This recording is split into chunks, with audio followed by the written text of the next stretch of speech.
professeur, je voudrais savoir quelle est la lecture que vous faites des communautarismes et du tribalisme qui n'en finissent pas de monter dans. C'est quoi ça, communautarisme? J'ai pas compris.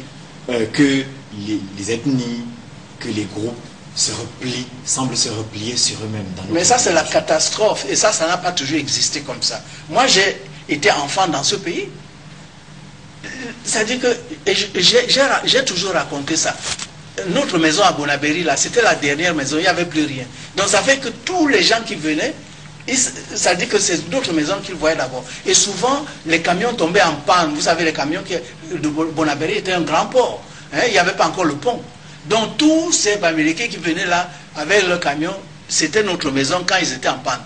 Mon père m'a dit toujours, Allah Gandhiababo miondo na sardine. C'est-à-dire quand il n'y avait plus la nourriture, il dit bon, va leur acheter les miondo et la sardine. Et j'étais toujours en train de pour la miondo la nuit. C'était tout à fait normal. Le tribalisme dont vous parlez là, ça commence, c'est après les indépendances. Donc ça veut dire qu'il y a eu quelque chose. C'est pour ça que je dis que quand ce sera enfin votre indépendance là, c'est après.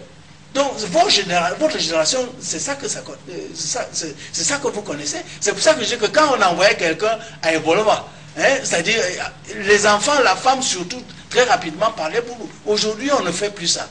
Donc ça veut dire que c'est notre système, depuis les indépendances, qui a un problème.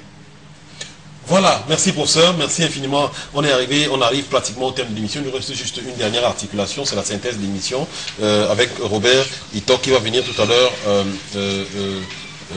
récapituler donc tout ce que vous avez dit, de revenir sur les points saillants de votre propos. Bon, moi j'aimerais juste sortir par que vous vous rappeliez, parce qu'il nous est revenu dans les recherches que nous avons fait pendant que nous préparions l'émission, que vous étiez, à l'époque où vous étiez au lycée à Munich, que vous étiez le seul élève noir, le seul noir dans votre lycée. Alors, comment on se sent quand on est le seul noir dans un lycée qui compte 1850 élèves? Oui, il y avait, je crois que c'était 1200 élèves. Hein, j'étais le seul noir. Ben, vous savez, je suis allé en Allemagne, je ne parlais pas allemand, je ne savais même pas dire Guten Tag, hein, je ne savais pas dire bonjour. Et j'avais 6 semaines pour apprendre l'allemand et puis aller en classe. Bon, il fallait tout apprendre, même manger le pain là. Parce que ce n'est pas le pain que je connaissais ici. Mais vous savez, très rapidement, j'ai commencé à faire les conférences de classe en classe. C'est pas moi, c'est le professeur de géographie. Il dit que non, tu dois faire les conférences pour dire qu'est-ce que c'est que l'Afrique. Et c'est comme ça que la bibliothèque chez Kanta Diop que vous voyez a commencé. Parce que j'étais obligé d'acheter les livres pour lire à l'âge de 16 ans là, pour lire, pour savoir qu'est-ce que c'est que l'Afrique. Et j'ai commencé. Donc non, j'étais très à l'aise. Et jusqu'à aujourd'hui, comment vous regardez vos camarades J'étais une curiosité, mais je me suis imposé très rapidement par mon travail. Et je me rappelle que 2 ans après, je ne sais pas, Dieu fait ces choses, il y avait un concours européen un concours européen, et c'est moi qui ai gagné le concours pour mon école. Voilà. Bon. Donc non, jusqu'à aujourd'hui, je pense que nous sommes en très très bonne relation. Vous savez, quand mes camarades de Munich m'appellent, hein, on ne parle même pas allemand au téléphone, hein, on parle bavarois, le dialecte de la Bavière. C'est impossible qu'on parle allemand au téléphone.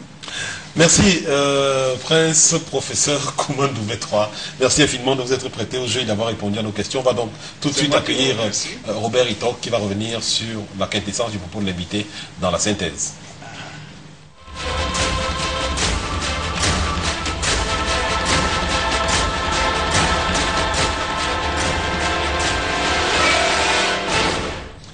Bonsoir Robert. Bonsoir Paul. Original votre cravate. Ah, merci. Vous avez le don de les dénicher, je ne sais pas comment, mais elles ont toujours quelque chose de particulier.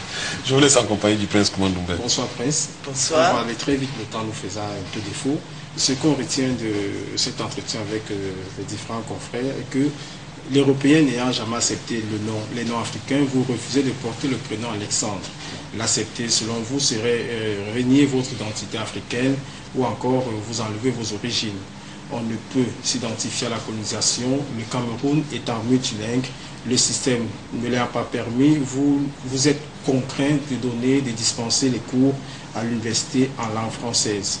La maîtrise de la langue maternelle, vous pensez, et de son passé est un facteur important et l'ignorer serait perdre son âme.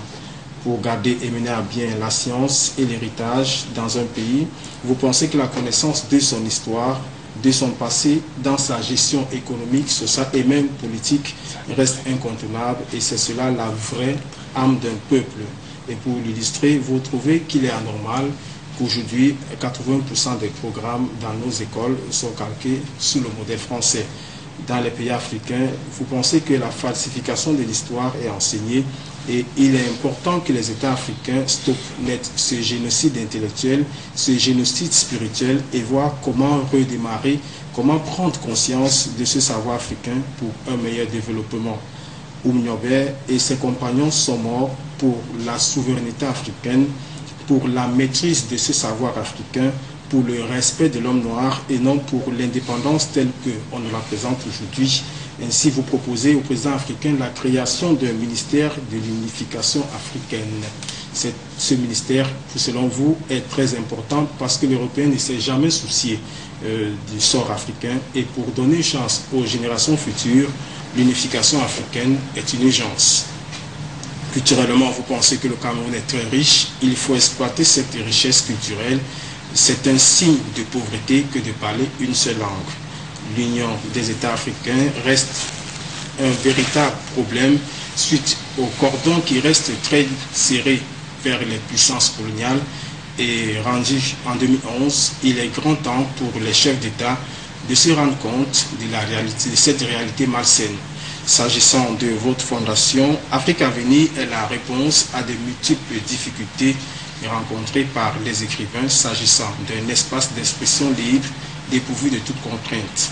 Depuis 26 ans d'existence, l'Afrique Avenir n'a jamais reçu une subvention du ministère de la Culture camerounais.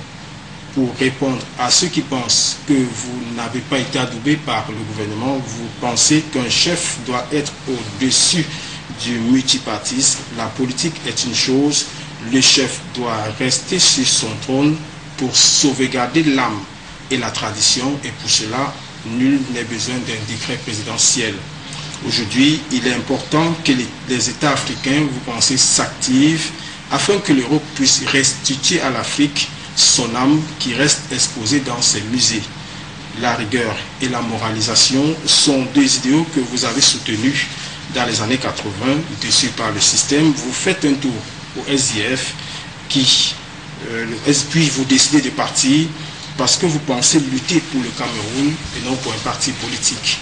L'Afrique étant la mère de la spiritualité et Jésus ayant été initié en Afrique, vous êtes un chrétien intellectuel avec les yeux ouverts. Vous pensez qu'au Cameroun, le tribalisme naît après les indépendances. Prince Bélé, vous avez produit une soixantaine d'ouvrages en 40 années de carrière. Vous restez très attaché à la tradition sans pourtant refuter le modernisme.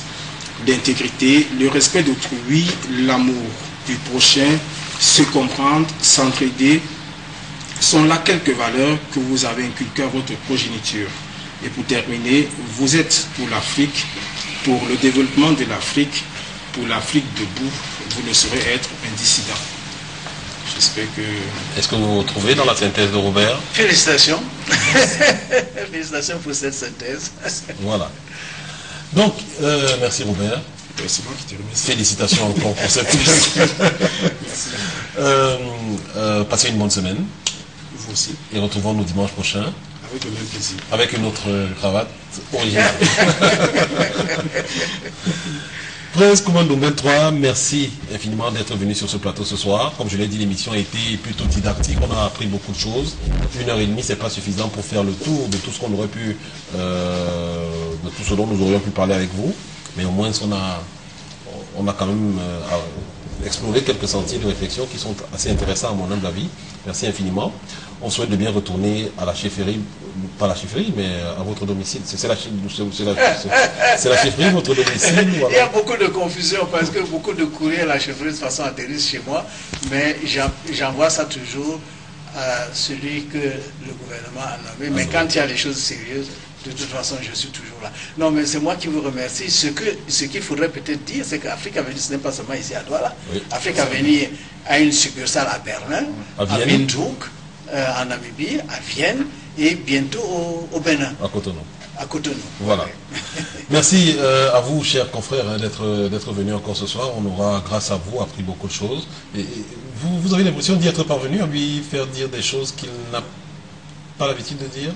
En fait, des choses qu'il a l'habitude de dire, mais que notre peuple, si je peux me permettre cette formule un peu, que notre peuple n'a pas souvent l'occasion d'entendre. Et c'est pour cela que cet exercice était intéressant. Et vous avez l'impression d'y être arrivé? Je pense que les téléspectateurs ont au moins appris 2 ou 3 choses. C'était ça l'objectif pour moi. Voilà, merci infiniment. Merci à vous. L'essentiel, c'est quand même que nous construisons tous pour ce destin commun de l'humanité et que notre peuple sache qu'il n'est pas seul. Voilà la dernière articulation, la dernière des dernières, c'est que vous allez nous griffonner quelque chose dans notre livre d'or. Juste le temps pour nous de dire merci aux téléspectateurs qui ont été, on l'espère, nombreux à nous suivre ce soir. On espère également avoir été à la hauteur. On vous retrouvera dimanche prochain avec un nouvel invité, avec 2 nouveaux confrères. On vous souhaite de passer une excellente semaine et merci de la confiance que vous nous faites. Merci de rester en compagnie des programmes du Canal Bleu International. Bonne soirée à tous. Allez.